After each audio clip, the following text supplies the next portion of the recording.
আর ভালো ভালো কাজ করত। কিন্তু এক পর্যায়ে গডের ওপর তারা রুষ্ট হয়ে যান আর চলে যান সেই শয়তানের পূজারীর কাছে, কারণ এত আরাধনার পর গড তাদের কোনো সন্তান দেননি। কিন্তু তারা জানতেন না যে গডের ওপর আস্থা হারিয়ে তারা শুধু নিজেদের বিপদই না, পুরো গ্রামের জন্য বিপদ ডেকে এনেছেন। তারা সেই শয়তানের পূজারীর কাছে একটি বাচ্চার জন্য আকুল আবেদন করতে থাকে, আর সেই কবিরাজ তাদের সাহায্য করবে বলে জানায়। কিন্তু এর জন্য তাকে খুব বড় একটি কঠিন কিছু করতে হবে সেটা জানায়। সন্তান প্রাপ্তির প্রবল ইচ্ছায় তারা কি দিতে হবে না ভেবে কবিরাজের কথায় রাজি হয়ে যায়। কবিরাজ তাদের 1 মাস পরে চন্দ্রগ্রহণের সন্ধ্যায় আসতে বলে, আর কিছু জিনিসের কথা বলে যা তাদের জোগাড় করে আনতে বলা হয়। সেগুলো ছিল সদ্য জবাই করা মহিষের মাথা, কেরোসিন তেল, ভেড়ার লোমের সলতে আর একটা সম্পূর্ণ সাদা ছাগলের বাচ্চা যার বয়স 5 মাসের বেশি হওয়া যাবে না। মীর দম্পতি সব জোগাড় যন্ত্র করে চন্দ্রগ্রহণের সন্ধ্যায় সেই কবিরাজের কাছে যায়। কবিরাজ তাদের একটি গোল বৃত্তে বসতে বলে।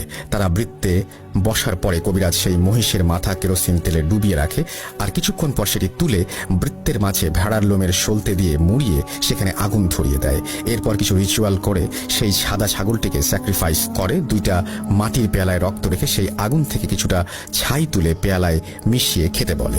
খাওয়া শুরুর আগে কবিরাজ তাদের বলে যখন সময় আসবে সে তাদের কাছে তার পাওনা চাইবে, আর সেই পাওনা তাদের দিতেই হবে।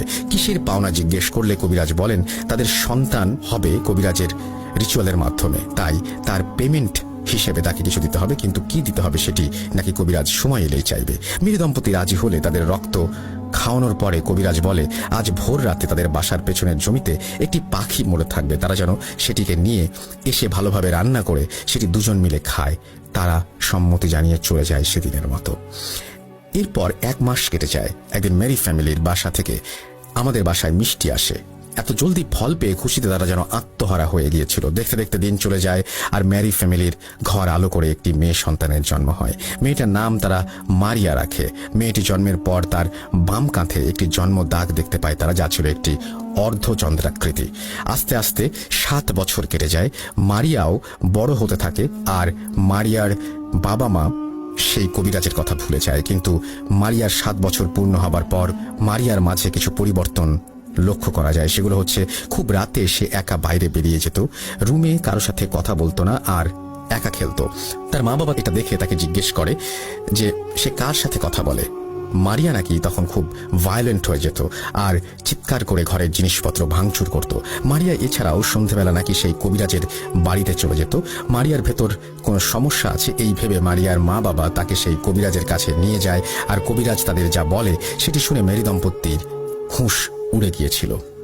কবিরাজ তাদের বলে তাদের মেয়ে হচ্ছে ডেভিলের মেয়ে।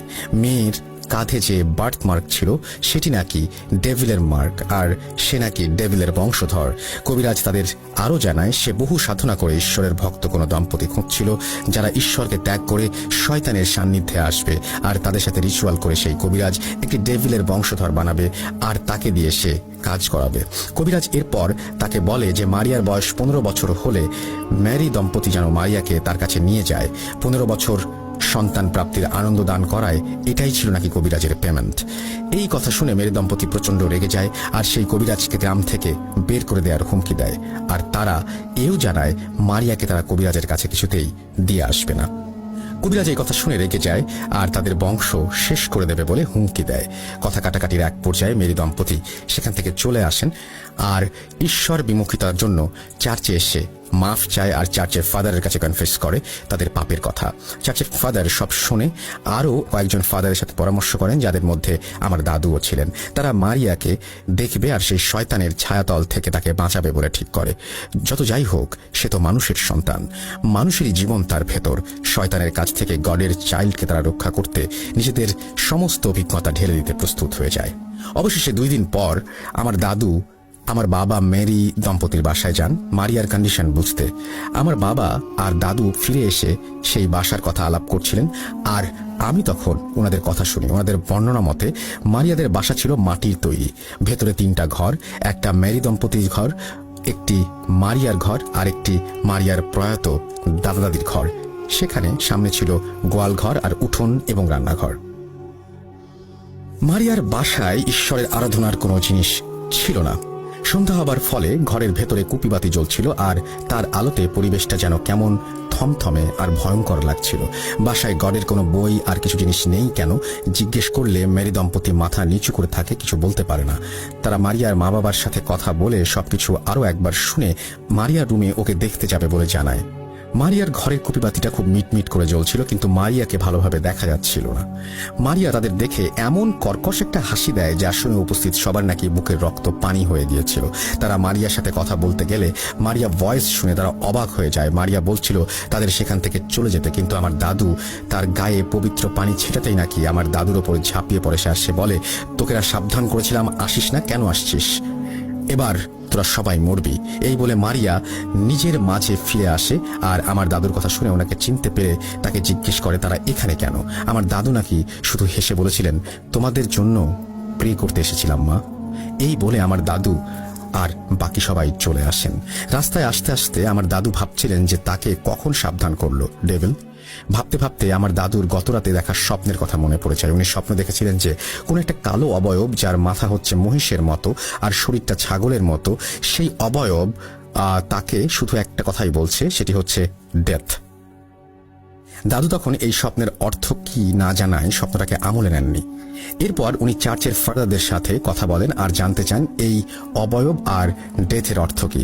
চার্চের ফাদার কিছু বই ঘেটে বলে দিলেন যে এর অর্থ হচ্ছে, সাবধান করছি, আমার সামনে এসো না, যদি আসো তাহলে মরবে। ডেভিল নাকি নিজের মতো করে সাবধান করছিল। এদিকে মারিয়ার অবস্থা আর স্বপ্নের অর্থ দুয়ে দুয়ে চার মিলে গেলে ওনারা বুঝতে পারেন যে মারিয়া কোনো ডিমনের মাধ্যমে পজেসড। এর মাঝে কিছুদিন পর গ্রামের মানুষ মারিয়ার কথা শুনে সেই কবিরাজকে সবাই মিলে গ্রাম থেকে তাড়িয়ে দেন। কিছুদিন মারিয়ার অবস্থার অবনতি হলে অবশেষে আমার দাদু, চার্চের ফাদার, আমার বাবা আর দুইজন সহযোগী মিলে মারিয়ার এক্সোসিজম করবে বলে ঠিক করে। কিন্তু এত ছোট বাচ্চার এক্সোসিজম পারফর্ম করা ক্ষতিকর, মানে বাচ্চার মৃত্যু ঝুঁকি আছে ভেবে তারা, যেহেতু মারিয়ার বয়স 15 বছর হয়নি, সেহেতু সেই ডেভিল সম্পূর্ণরূপে আত্মপ্রকাশ করেনি বিধায় এক্সোসিজমের পরিকল্পনা বাদ দিয়ে মারিয়াকে চার্চে এনে 8 বছর লালন পালন করার প্রস্তাব দেয়া হয় মেরি দম্পতিকে। মেরি দম্পতি রাজি হলে চার্চের একটি ঘরে মারিয়াকে থাকার ব্যবস্থা করে দেয়া হয়। ঈশ্বরের ঘরে থাকার ফলে মারিয়ার ভেতর এই 8 বছর তেমন কোনো সমস্যা না দেখা গেলেও যেদিন মারিয়ার বয়স 15 বছর হয়েছিল সেদিন সকালে দেখা যায় মারিয়া চার্চের প্রেয়ার রুমের সামনে পড়ে আছে আর তার 2 পায়ের মাঝে সরু একটা বাঁশের কঞ্চি রাখা আর মুখ দিয়ে গেঁজা বের হচ্ছে। মারিয়াকে সুস্থ করতে আমার দাদু কাজে লেগে যান। উনি চিকিৎসার পাশাপাশি কবিরাজি করতেন, চিকিৎসা ছিল তার মূল কাজ।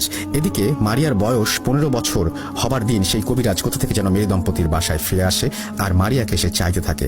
গ্রামের মানুষ জড়ো হয়ে কবিরাজকে বাধা দিবে, এমন সময় মারিয়া কোথা থেকে যেন চলে আসে সেই কবিরাজের সামনে আর